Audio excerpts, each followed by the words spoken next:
नमस्कार, मैं हूं मुकेश शर्मा। आप देख रहे हैं राग TV.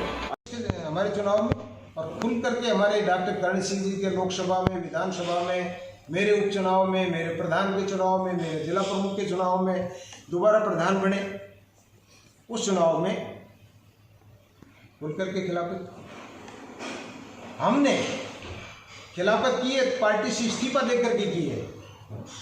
Doctor RC. Yadav ji के चुनाव में तन से, मन से, धन से आर्थिक सहयोग करके चुनाव लड़ाया, मदद की हमने। ये कौन होते हैं कहने वाले? भौर जितेंद्र सिंह जी के चुनाव में वो ताकत लगाई जो हम अपने चुनाव में भी कभी नहीं लगाई थी। मैं आपसे ये कहना चाहता हूँ कि मित्रों, बहुत ही दुर्भाग्य की बात है, इस नौजवान को हमने बहुत विश्वास करके, मैंने और नंदराम जी ने जिला परिषद का चुनाव लड़ाया, इनको नहीं लड़ना चाहते थे, तैयार किया, इनको जिताया, और जब जीत करके आया तब मिठाई खिलाई, चरण छू करके कहा, अंकल जी आपका जिंदगी में एहसान नहीं भूलूंगा। मैंने एक दिन अभी कल्याणपुरा में एक साथी से बात की, मैंने कहा यार भाई, इस नौजवान साथी ने तो सारी सीमाएं पार कर दी। मैं चेतावनी देता हूं इस भाई को, या तो इन आरोपों को साबित करके बता दे ताकि मैं राजनीति से संन्यास ले पाऊं, या फिर अपने शब्द वापस ले, ऐसे पीछा नहीं छूटे। उस व्यक्ति ने कहा भाई अब आप भुगतो इसको। जब डॉक्टर करण सिंह जी 20 सूत्री कार्यक्रम के उपाध्यक्ष थे, भौर जितेंद्र सिंह जी केंद्र मंत्री थे, तब आप भी एकमात्र व्यक्ति थे भाई जब पूरे गांव ने इस भाई को, इसके परिवार को जात बाहर कर दिया था, खेतों में निकलने से पाबंदी लगा दी थी, पाइपलाइनें काट दी गई थी, इनका गांव में से बाहर शौचालय जाने के रास्ते बंद कर दिए गए थे। पूरा परिवार आया मेरे पास में, कहा से आप प्रधान जी हमारी मदद करो,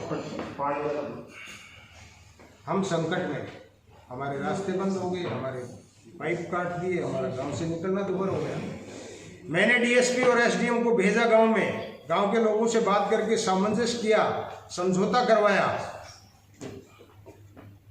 दूसरे दिन सारा परिवार आया, मिठाई लेकर के, डब्बा, चरण छू करके कहा कि आपने हमको गांव में बसा दिया,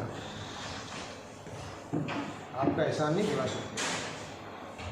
जबकि मेरे ऊपर इस व्यक्ति का कोई एहसान कभी नहीं रहा था, सदा मेरे चुनाव में खिलाफत की थी इस आदमी ने, लेकिन मैंने ये सोच करके कि हमारा ही बच्चा है, कभी न कभी समझ आ जाएगी, इसलिए मैंने उनको, सत्ता का और गांव के लोगों को हाथ जोड़ करके मैंने समझौता करवाया।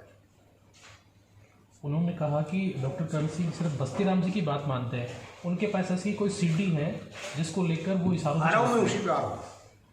डॉक्टर करण सिंह जी जैसे व्यक्ति पर आरोप लगाना, वो एक देवतुल्य व्यक्ति है, आदर्शों का समायोजित महासंग्रह है। राजनीतिक चूक होती रहती है, लेकिन उस इंसान के ऊपर जो इसके दादा से भी बड़ी उम्र का आदमी है, ये कहता है ना मैं संस्कारी तो हूँ, मैं इज्जत करता हूँ, डॉक्टर करण सिंह जी का सम्मान करता हूँ। अरे डॉक्टर करण सिंह जी का सम्मान तो आपके मन में जो था वो सामने झलका दिया, लोगों के सामने आपके बारे में भी अपने आप को दर्शा दिया क्या चीज़ है। डॉक्टर करण सिंह जी के ऊपर इन आरोपों से उनको कोई फर्क नहीं पड़ता है, कोई आदमी नहीं मानता इन बात, ये भाई भी कोई सिद्ध नहीं कर पाएगा। बिना तो की बात सोच भी नहीं सकते कि एक नौजवान साथी, हमारे ही परिवार का आदमी, और इस तरह से निजी टिप्पणियाँ हमारे राजनीतिक जीवन में, मेरे राजनीतिक जीवन में 35 साल में कभी व्यक्तिगत टिप्पणियों का हमारे यहाँ कोई खाता नहीं। आदमी में अपने गाँव का अपमान, गाँव का को जो ठेस पहुँची उसको बर्दाश्त नहीं कर सकता। मैं, जहाँ तक मेरे चुनाव की बात है, मैं हारी में, बीमारी में, खुशी में, गमी में, दिन को रात को 24 घंटे मेरा टेलीफोन गनगनाता रहता है, मैं खड़ा रहता हूँ। इसलिए लोगों ने मुझे विधानसभा का चुनाव जरूर हराया, इसलिए हारा कि मैं खुद ही वोटर नहीं था। मेरा गांव भी उस समय नहीं था, बानसूर में थे। मेरा वार्ड भी, मेरी पंचायतें भी, मेरी 12 पंचायतें बानसूर में थी। उस समय मुझे हार का सामना देखना पड़ा, बुरी तरह हारा, लेकिन मैं हिम्मत नहीं हारी। मैंने सदा हिम्मत करके 6 महीने बाद मुझे 300 बहुमत से प्रधान बनाया लोगों ने, दोबारा उपजिला प्रमुख बनाया। और इस बार विधायक से, सरकार से, कांग्रेस से, पार्टी से, प्रशासन से, सबसे लड़ करके इंडिपेंडेंट लोगों ने मुझे निर्दलीय प्रधान बनाया। मेरी सेवाओं की बदौलत जनता का विश्वास जीता। इसलिए एक बार परिस्थितिवश भाई के 2-4 वोट ज्यादा आ गए, वो झेल नहीं पा रहे। पूछना चाहता हूं भाई, हार को बचाना भी सीखो। अरे आपके पेट में दर्द क्यों हुआ? आपके खिलाफ तो मैंने कभी कोई टिप्पणी नहीं की। मैं चुनाव में भी आपके खिलाफ कभी नहीं बोला। मैंने बोला तो भंवर जितेंद्र सिंह जी के खिलाफ बोला कि इसलिए मैंने कांग्रेस छोड़ी है कि कांग्रेस नहीं रही। कांग्रेस राजमहल में सीमित होकर के रह गई और कांग्रेस विचारधारा कांग्रेस में नहीं बची, इसलिए हमारे यहाँ रहना मुनासिब नहीं है। इसलिए मैंने कांग्रेस छोड़ी थी। और ये कहते हैं कि 2 बार इस्तीफा दे दिए, 2 बार ज्वाइनिंग हो गई। आप सबको पता है मित्रों, सुरभि मैरिज हॉल में जिस दिन मीटिंग हुई थी, मेरे 150 साथियों ने, पार्टी के पदाधिकारियों ने, पार्टी के जिम्मेदार लोगों ने सिर्फ त्यागपत्र दिया था, ज्वाइनिंग नहीं की थी।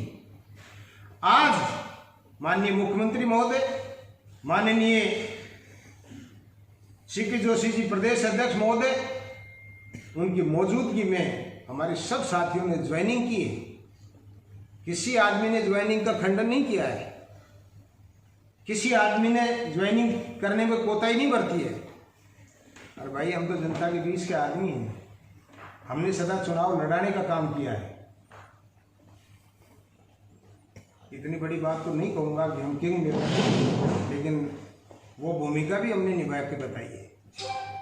और आज जो डॉक्टर करण सिंह जी पे टिप्पणी की है, मैं भाई से कहना चाहता हूँ, या तो अति शीघ्र ललित यादव जी के शुभ चिंतक हो, भंवर जितेंद्र सिंह जी के शुभ चिंतक हो, इन शब्दों को वापस ले लो, वरना गांव-गांव में जनता पूछेगी कि आरोप कैसे लगाया करण सिंह के ऊपर। राजनीति में चाहे कहीं रहे, वो व्यक्ति है, बीकानेर में जन्मस्थली हो सकती है, लेकिन उस व्यक्ति ने सारा जीवन बहरोड और अरवल के लोगों की सेवा में बिताया है, छात्रावास बनाए हैं, महिला कॉलेजें बनाई है। उस व्यक्ति ने हजारों दुर्घटनाग्रस्त नौजवानों को सिसकते हुए जान देने का काम किया है, परिवारों को बचाने का काम किया और संवारने का काम किया है। हर व्यक्ति के दिल में डॉक्टर करण सिंह बसा हुआ है। वही मान लो मित्रों, जहां संजय यादव जैसा संस्कारिक बच्चा उसकी सपोर्ट में हो और भंवर जितेंद्र सिंह का जिसके ऊपर हाथ हो, भूपेंद्र यादव को कौन रोक सकता है? प्रधान जी के सारे उनकी नैया पार है। प्रधान जी, करण सिंह जी हर सभा के अंदर डॉक्टर जसवंत को गुंडा और बदमाश बताते थे, आज उन्हीं की जोड़ी में जा बैठे, ऐसा अब अच्छे कैसे हो गए वो? देखिए, डॉक्टर करण सिंह जी का फैसला उनका व्यक्तिगत फैसला है, उसको शायद हम भी उचित नहीं मानते थे, लेकिन आज मैं कहता हूं कि उनका फैसला बिल्कुल उचित है, सटीक है।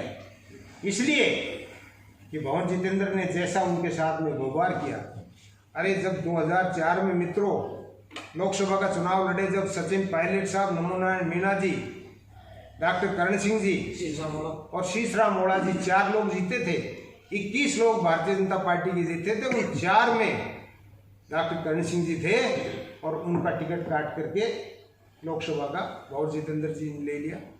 फिर भी धैर्य रखा, नहीं छोड़ा पार्टी को। उसके बाद में लोकसभा का उपचुनाव 2017 का उन्होंने लड़ा, उसमें राज्य में भी बीजेपी की सरकार थी, केंद्र में भी बीजेपी की सरकार थी और डॉक्टर जसवंत जी कैबिनेट मंत्री थे, उनको 2 लाख वोटों से हराया। फिर टिकट काट करके बैठा दिया, फिर भी बैठे रहे। मेरा टिकट काटा, फिर भी बैठे रहे। मुझे जिला प्रमुख नहीं बनने दिया, मुझे उप जिला प्रमुख से संतोष करना पड़ा, फिर भी हम बैठे रहे। हमको तो सही मायने में पार्टी से निकलने के लिए मजबूर किया गया है। इसलिए हमने सोचा कि पार्टी निकाले इससे पहले रिजाइन करो, वरना लेकिन भ्रष्टाचार नहीं कर सकते, करप्शन नहीं कर सकते, रिश्वतखोरी नहीं कर सकते। और मैं कहना चाहता हूं जामे में रहें मित्रों। मैं बस्तीराम यादव हूं, हमारा कभी माल से ताल्लुक नहीं रहा है।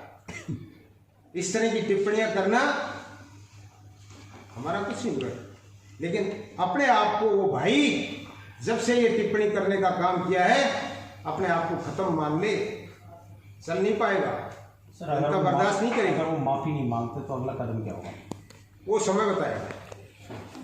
इसलिए मैं आपसे कहना चाहता हूं मित्रों, हमने दर्जनों चुनाव लड़े, कभी इस भाई ने हमारी मदद नहीं की, खुलकर के खिलाफत की। हमने कभी पार्टी में रहकर के किसी कैंडिडेट की खिलाफत नहीं की। हमने खिलाफत की है इस बार कांग्रेस प्रत्याशी की, वो रिजाइन करके फिर हमने खिलाफत की। हमने पार्टी के साथ धोखा नहीं किया। सर सीडी आप की सबको प्रतिक्रिया पता क्या है। आपकी? सीडी जो बता रहे हैं उस पर क्या प्रतिक्रिया? मैं कह रहा हूं ना, मैं चुनौती देता हूं, या तो उसको साबित करे या अपने शब्द वापिस ले। उन्होंने मालूराम बताया कि जब भी ये आते हैं तो माल ले लेते हैं, ऐसा आरोप लगा है, उनका कहना है। मैं एक ऐसा व्यक्ति हूं जो राजनीति में ईमानदारी से रहता हूं। मैंने डॉक्टर जसवंत के चुनाव में उसकी गाड़ी भी नहीं ली, मेरी गाड़ी रही है, मेरा ही डीजल चला है। इसके चुनाव में जिला पार्षद बना है, इससे कोई कभी डीजल का पैसा भी नहीं लिया। हम वो व्यक्ति हैं। और जितेंद्र सिंह जी के चुनाव में भी मैंने कभी गाड़ी नहीं ली, मेरी खुद की गाड़ी से चलने वाला व्यक्ति हूँ, खुद का डीजल खर्च करता हूँ। और हमारे ऊपर ये आरोप, भाई मित्रों आप राजनीति में मेरे साथ में 30 साल से हो, हमारे ऊपर एक उंगली टिकाऊ कोई आरोप लगा दे, मैं राजनीति से संन्यास लेने को तैयार, आपसे बीच में संकल्प करता हूँ। इसलिए मैं आप लोगों से कहना चाहता हूँ कि हमने अपना सार्वजनिक जीवन, राजनीतिक जीवन बाबा केदारनाथ जी से, किसान नेता राजेश पायलट जी से और हमारे आदर्श डॉक्टर करण सिंह जी के सानिध्य में शुरू किया है। हमारा अंदर से लेकर के बाहर तक सब कुछ पारदर्शी है। हम ईमानदारी के साथ में राजनीति में हैं और जिस दिन हमारे ऊपर आरोप लग जाएगा करप्शन का चार्ज, हम राजनीति से संन्यास ले लेंगे, आपके बीच में नहीं आएंगे। ये मैंने आज नहीं अनेकों बार कहा है। और जहाँ तक विधानसभा चुनाव जो मैंने 20 साल पहले लड़ा था, मैंने बताया कि मैं खुद ही वोटर नहीं था। उस समय मात्र लाख सवा लाख वोट थे। उस समय मुझे 14-15% वोट मिला था, 14,000 समथिंग वोट मिला था। आज 2 वोट सरकार बनना कांग्रेस का लग रहा था, इस भाई के कुछ ज़्यादा आगे होंगे। और बलजीत यादव और जसवंत यादव जी से जो लोग नाराज थे वो इसके पास चले गए होंगे।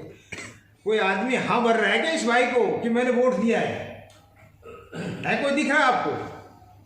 सर आप वोट तो आपका हंसी में दे दिया। कांग्रेस में बीजेपी में आने का मुख्य कारण क्या है? वो मैंने बहुत अनेकों बार बताया कि रोहट जितेंद्र सिंह रहते रहते हमारा भविष्य कांग्रेस में सुरक्षित नहीं था। कांग्रेस नहीं बची है, इसलिए वहाँ रहना हमारा मुनासिब नहीं है, ये मैं कह चुका आपको। इसलिए उन्होंने कहा कि कांग्रेस ने राजक्षेत्र का मान बढ़ाया है इस पाली को टिकट देके, और बीजेपी ने मान घटाया है बारी को टिकट देकर।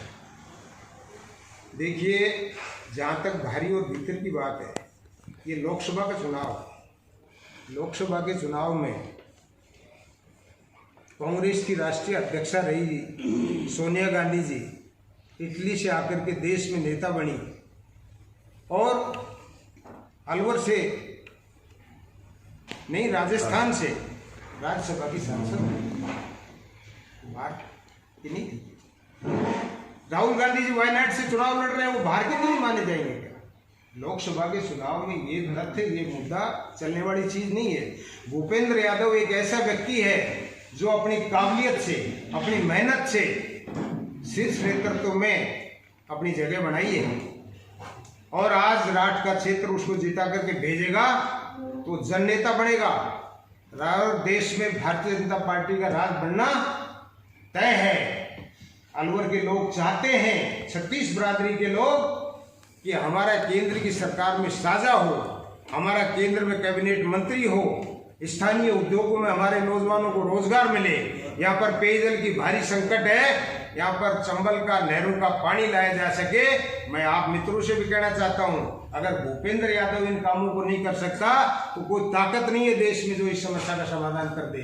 इसलिए इस इलाके में पानी के लिए मेरे पास में कोई दिन ऐसा नहीं रहता जब बोरिंग की मांग नहीं आती हो। मैंने दर्जनों नहीं बहुत से गाँव में बोरिंग करने का काम किया है, पंचायत समिति मत से, कोटे से, लेकिन दुर्भाग्य की बात है नीचे पानी नहीं है। अब तो विकल्प बचा है कि नहरों का पानी आए, चंबल का पानी आए और हमारे यहाँ पर पेयजल का, सिंचाई का साधन उपलब्ध हो। और भूपेंद्र यादव अगर ये काम नहीं कर सकता तो कोई देश में ताकत नहीं है जो कोई कर सके। इसलिए जिले के लोगों ने तय कर लिया है, आपसी मतभेद भुला करके, जातिवाद भुला करके 36 बरादरी के लोगों ने भूपेंद्र यादव को जिताने का संकल्प लिया है।